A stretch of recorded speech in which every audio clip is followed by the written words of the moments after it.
সদ্গ্রন্থ পাঠ করছিলাম। শ্রী সত্যেন্দ্রনাথ মজুমদারের বিবেকানন্দ চরিত এই পুস্তকের পরিব্রাজক বিবেকানন্দ এই অধ্যায় থেকে আজকে ধারাবাহিকভাবে পাঠ করছি পর্ব 111। তিনি দেখিলেন ধর্মক্ষেত্র ভারতবর্ষ দুর্ভিক্ষ, মহামারী, দৈন্য, দুঃখ, রোগ শোকে জর্জরিত। একদিকে প্রবল বিলাসমোহে উন্মত্ত, ক্ষমতা মদগর্বিত ধনিকগণ দরিদ্রগণকে নিষ্পেষিত করিয়া বিলাস তৃষ্ণা পরিতৃপ্ত করিতেছে। অপরদিকে অনাহারে জীর্ণ শীর্ণ ছিন্ন বসন যুগ যুগান্তের নিরাশা ব্যঞ্জিত বদন নরনারী বালক বালিকাগণ হা অন্ন রবে গগন বিদীর্ণ করিতেছে। শিক্ষা দীক্ষার অভাবে নিম্ন জাতীয়গণ পুরোহিত সম্প্রদায়ের হৃদয়হীন নিষ্ঠুর ব্যবহারে সনাতন ধর্মের প্রতি বীতশ্রদ্ধ। কেবল তাহাই নহে, সহস্র সহস্র ব্যক্তি হিন্দু ধর্মকেই অপরাধী স্থির করিয়া ধর্মান্তর গ্রহণে উদ্যত। কোটি কোটি লোক দিন দিন অজ্ঞানান্ধকারে ডুবিতেছে। তাহাদের হৃদয়ে উচ্চাশা নাই, বিশ্বাস নাই, নৈতিক বল নাই।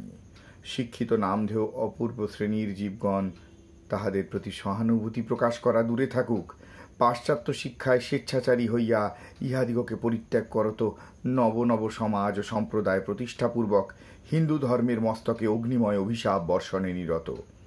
ধর্ম কেবল প্রাণহীন আচার নিয়মের সমষ্টি ও কুসংস্কারের লীলাভূমি। ফলে বর্তমান ভারত প্রায় আশা উদ্যম আনন্দ উৎসাহের কঙ্কাল পরিপ্লুত মহাশ্মশানে পরিণত। কাম কাঞ্চন ত্যাগী আজন্ম সমাধি লিপ্সু সন্ন্যাসীর বজ্রকঠোর বিশাল হৃদয়ে করুণায় দ্রব হইল। বোধি দ্রুমমূল সমাসীন শাক্য কুমার গৌতম বুদ্ধের ন্যায় তাহার প্রাণ সহস্র সহস্র অজ্ঞ মোহান্ধ অত্যাচার পীড়িত উপেক্ষিত দেবঋষির বংশধরগণের জন্য কাঁদিয়া উঠিল। ভাবিতে লাগিলেন, আমরা লক্ষ লক্ষ সন্ন্যাসী ইহাদেরই অন্নে জীবন ধারণ করিয়া ইহাদের জন্য করিতেছি কি? তাহাদিগকে দর্শনশাস্ত্র শিক্ষা দিতেছি। ধিক! ভগবান শ্রীরামকৃষ্ণ বলিতেন, খালি পেটে ধর্ম হয় না। মোটা ভাত মোটা কাপড়ের বন্দোবস্ত চাই। ক্ষুধিত ব্যক্তিকে ধর্মোপদেশ প্রদান করিতে অগ্রসর হওয়া মূঢ়তা মাত্র। ধর্ম তাহাদের যথেষ্ট আছে, এক্ষণে প্রয়োজন শিক্ষা বিস্তার, চাই অসন বসনের সংস্থান।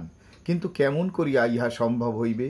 এ কার্যে অগ্রসর হইতে হইলে প্রথমত চাই মানুষ, দ্বিতীয়ত অর্থ। কটির কৌপিন মাত্র সম্বল কপর দক্ষিণ সন্ন্যাসী তিনি কি করিতে পারেন? নিবিড় নৈরাশ্যে তাহার হৃদয় ভরিয়া উঠিল। গভীর গভীরতম চিন্তায় তাহার হৃদয়ের অন্তঃস্থল আলোড়িত হইল। সহসা নৈরাশ্যের ঘনান্ধকার ভেদ করিয়া আশার দিব্যজ্যোতি স্ফুরিত হইল। প্রগাঢ় অনুভূতিতে অভিভূত হইয়া তিনি ভাবিতে লাগিলেন, শ্রী শ্রী গুরু মহারাজের আশীর্বাদে এ মহাকার্যভার আমি গ্রহণ করিব। তাহার ইচ্ছায় অদূর ভবিষ্যতে ভারতের নগরে নগরে গ্রামে গ্রামে সহস্র সহস্র নরনারী জন্মগ্রহণ করিবে, যাহারা গতানুগতিকভাবে স্বার্থান্ধ হইয়া ভোগ লালসার পশ্চাতে ধাবিত হইবে না, যাহারা নরনারায়ণ সেবায় সর্বস্ব অর্পণ করিয়া এই মহান যুগচক্র বিবর্তনের সহায়ক হইবে। কিন্তু অর্থ কোথা হইতে আসিবে? এই চিন্তাভার মস্তিষ্কে লইয়া হৃদয়ের রক্তমক্ষণ করিতে করিতে সমগ্র ভারতবর্ষ ভ্রমণ করিয়াছি। ধনী রাজা মহারাজা প্রত্যেকের দ্বারে দ্বারে গিয়াছি, দরিদ্রের জন্য সাহায্য প্রার্থনা করিয়াছি, কিন্তু কেবল মৌখিক সহানুভূতি লাভ করিয়াছি মাত্র। কেবলমাত্র হিন্দুস্থানের মুখাপেক্ষী হইয়া থাকা, অনর্থক সময় নষ্ট করা মাত্র। এই বিস্তীর্ণ জলধি উত্তীর্ণ হইয়া ভারতের লক্ষ লক্ষ দরিদ্রগণের প্রতিনিধি স্বরূপ আমি পাশ্চাত্য দেশে গমন করিব। সেখানে মস্তিষ্ক বলে অর্থ উপার্জন করিয়া স্বদেশে ফিরিয়া আসিব এবং অবশিষ্ট জীবন মাতৃভূমির উন্নতিকল্পে ব্যয় করিব, অথবা এই চেষ্টায় প্রাণত্যাগ করিব।